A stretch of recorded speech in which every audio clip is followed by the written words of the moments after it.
Hi, my name is Anatole Williams. I'm a student at Liberty University in the Human Services Counseling 508 course.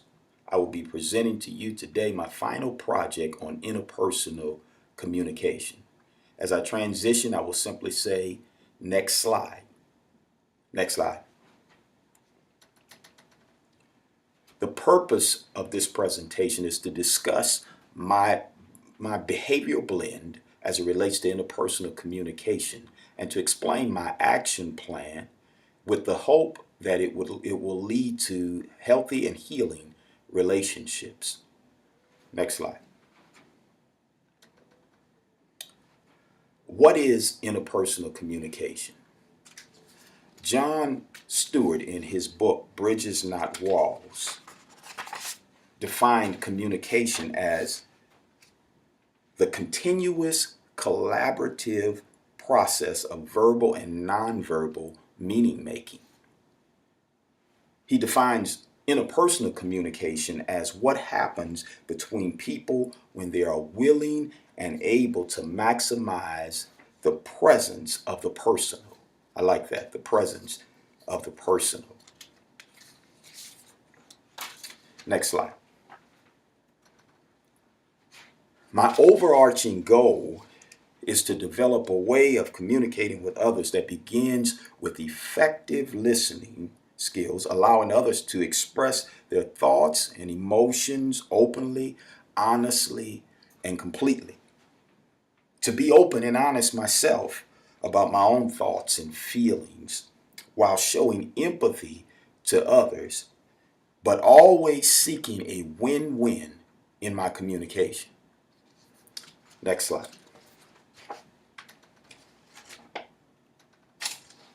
Enlarging the conversation. What is enlarging the conversation?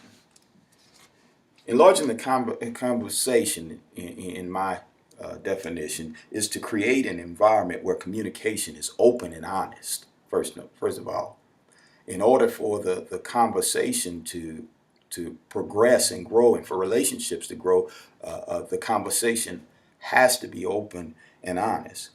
And it's also where listening is an active and not a passive process. Oftentimes we're listening, but we're not listening. But listening in enlarging the conversation has to be active and not passive. But where people truly listen and are listened to. Because all of us want to be listened to. I know that I want to be listened to, and when I feel like I'm not being listened to, that's somewhat discouraging. I love what Stewart said in Bridges Not Wall. He said, the conversation is the relationship. And the conversation is the relationship because if listening is passive, then it's hurting the relationship. But if listening is active, if the person feels that they're being listened to, then the conversation is not only enlarging, but the relationship is developing in a healthy way. Next slide. I want to share with you just a bit about my own background because I believe that much of my own background has influenced my behavioral blend. And so as we go through these, I just want to share these with you so that when we start to talk about my behavioral blend, that you can clearly see how my behavioral blend developed as a result of my background. The first one mentioned here is the fact that I'm a 48-year-old African American male, and that has played a significant part in my behavioral blend, in my personality, why I am the way I am, why I do the things I do. The next thing is I was born and raised in the housing projects in New Orleans. Grew up in a very tough environment. Grew up around in an environment infested with drugs and alcohol and crime and all types of immoral activity.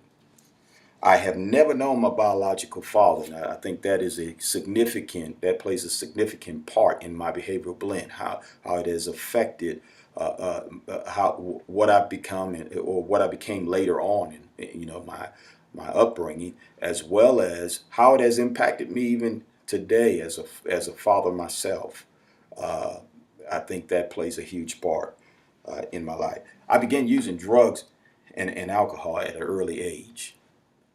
That is a huge thing that has influenced my behavioral blend, I believe. 23 years ago, I gave my heart and life to Jesus Christ and was set free from not only sin, but from drugs and alcohol.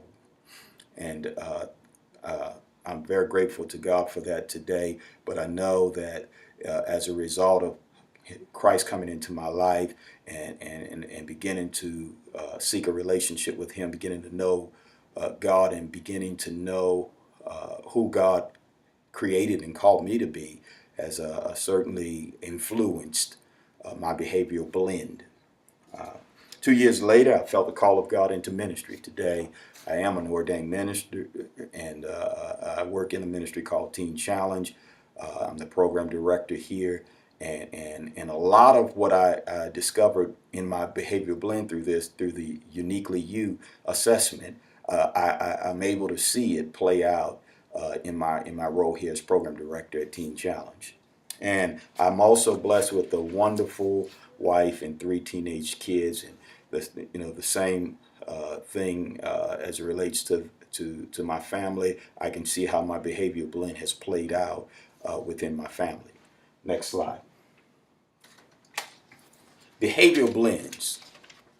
Behavioral blends. The DISC is a personal assessment tool used to improve work productivity, teamwork, and communication. DISC is non-judgmental and helps people discuss their behavioral differences.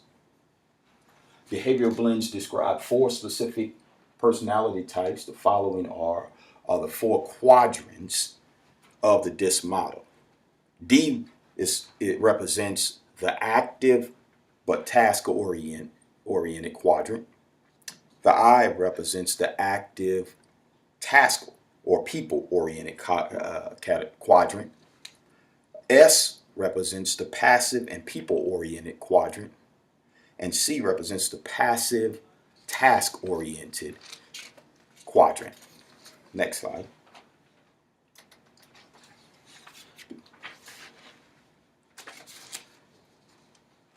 My assessment revealed several things about my personality. The things that are expected of me, which represents I. The I represents the things that are expected of me. And then this is me, who I really am. The CSD represents. It revealed what my tendencies seem to be and what my tendencies seem not to be. The D revealed that my tendencies seem to be demanding, asserting, decisive, sure, certain, forceful, strong-willed, powerful, unconquerable, outspoken, and opinionated. And I'm able to see all of those things in my own life as I was going through my assessment. I identified with what was being stated in the assessment itself. I represents my tendency to be promoting, encouraging, entertaining. I'm certainly like to clown around and joke a lot. I'm very talkative, very verbal, very persuading, convincing. I'm a very sociable person, interactive, dynamic, and impressing. I have the tendency to want to impress, and I think sometimes probably too much seek to impress others. The S represents my tendencies to be loyal and true blue. I am very loyal. Currently in the Navy Reserves as well. I've been in the Navy for 14 years, and no matter how difficult things have seemed to be, whether it have been Navy, family, or otherwise, I'm very committed. I'm very loyal to that cause or whatever it is that I choose to commit myself to. The C represents my tendency to be conservative. I can be very conservative, but I can also be inflexible. I'm very organized and I'm very orderly. Next slide. This slide represents the tendencies, the things that I'm not, the tendencies that are not very prevalent with me, the things that I'm not, I don't tend to do regularly. The D represents to be a risk taker. I'm not often a risk taker. I don't like to take risks very much. Courageous, I disagree with that somewhat, or brave, but I'm not sure what context that is in. Adventurous, I'm not a very adventurous person, but ambitious, and not extremely ambitious, but I am ambitious to some extent. I'm continuing to pursue my education, and in hopes of being able to continue to grow in the field of counseling and in the chosen profession. Goes for it, controlling, taking charge. The I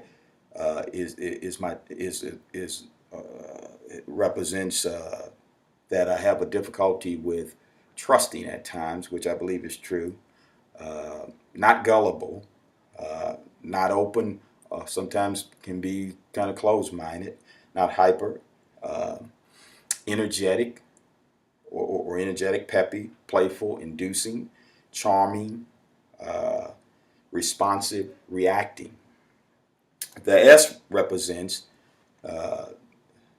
tendencies are not that the tendencies that are not very gentle, soft, humble, shy, mild, diplomatic, peacemaking, stable, balanced, timid, soft-spoken, tolerant, patient. The C represents the tendencies that are not proper, formal, calculating, analytical, careful, cautious, right, correct, original, or creative. Next slide.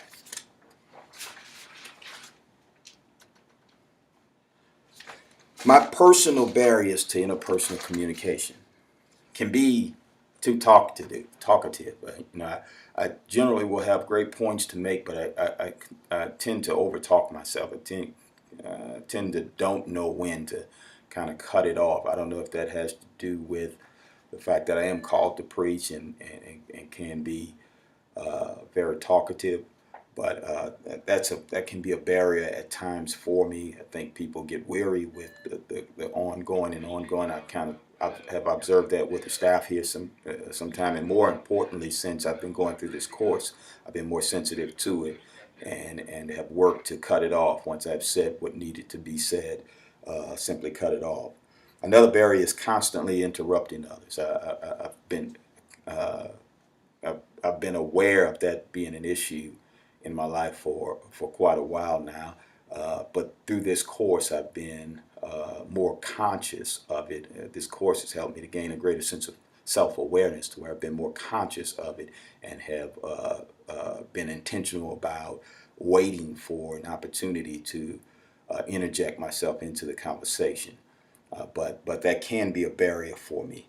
Not being an active listener, I find myself often, when I'm in conversation, trying to think about what my response will be, rather than actively listening to the other person or thinking about something else. Or, it seems like often my mind will be going 90 miles an hour, and so I'm working. I need to work on how to not do that, but to stay focused on the conversation. Here's some solutions that I came up with for working on those barriers in communication. One is working at summarizing my thoughts. I think that could help me with not being so talkative. If I can summarize my thoughts and just simply say what I mean and mean what I say, and move on from there. Next, practice waiting, like I've been doing. Practice waiting for a pause before interjecting myself into the conversation. And I've been practicing that as well, much more recently than in the past. I've learned to do that. Wow. I can't believe that, man.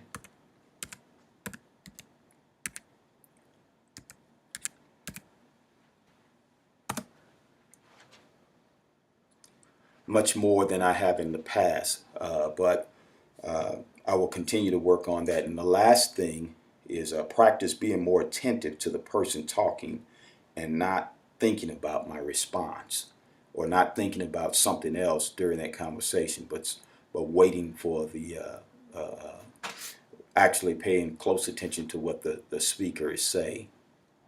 Next slide.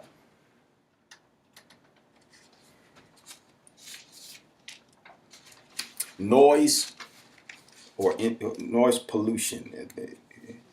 So I want to talk about both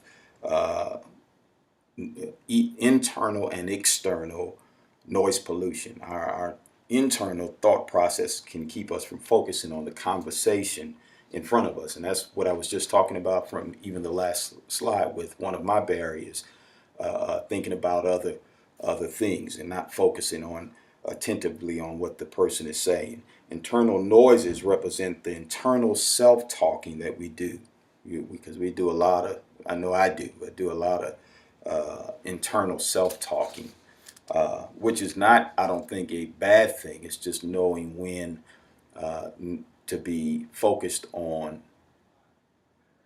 what the other person is saying and not so much concentrating on what you want to say next, or allowing other things that you have going on to be a distraction to you listening attentively to the other person.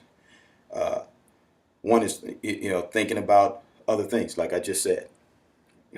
Next is wondering about what the other person is thinking about. I don't find myself doing that a lot, but I do it at times. Wondering what other people are thinking, and thinking about what we will do when we go home for the evening. You're in a conversation with somebody, and your mind is wandering on what things you either have to get done when you get home, or what your plans on. If you're gonna watch the game tonight, if you got dinner plans or something of that nature, you allow that to be a distraction in that conversation, and so we have to guard against that because that is internal noise pollution. Next slide. External noise pollution can also be, can also impact our conversations, and that represents the noise around us. If there are other conversations going on around us, then we're getting distracted by those conversations. Traffic noise. If you're outside and you're talking with somebody, and there's a big truck, or there's just traffic on a busy street where you are, it can be a distraction. Anything that interferes with our ability to maintain focus is external noise pollution. Anything that would interfere with that. Next slide. I want to share with you my plan of action, and of course, as should be with everything we do, I will begin my action plan with daily prayer, asking for God's help. I know that I cannot succeed at developing healthy, healing relationships without God's help. So I have to ask God for His help to help me with my barriers and with my the areas that I struggle with within conversation, within communication. The only way I will overcome those barriers is with God's help, and I know that. Next is developing a more accurate self-awareness, becoming more self-aware. And this course has really helped me in that process. I've become much more self-aware about my barriers, about what's affecting my ability to effectively communicate with others. And so that's important that I continue to have a stronger self-awareness. Establish an accountability partner, somebody that can hold me accountable to follow through with my action plan. That will have the courage to say to me, "You're talking too much." Have to have an accountability partner. Next, identify and move distractions, both internal and external, during conversations. I want to be conscious of when I'm allowing noise pollution to come in, whether it be internal or external, and I want to do whatever is necessary.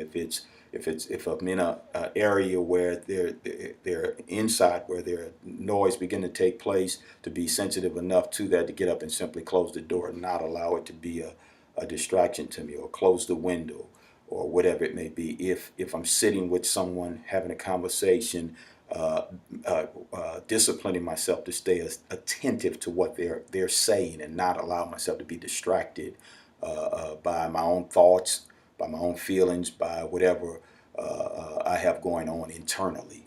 And lastly, practice not interrupting other people when they're talking.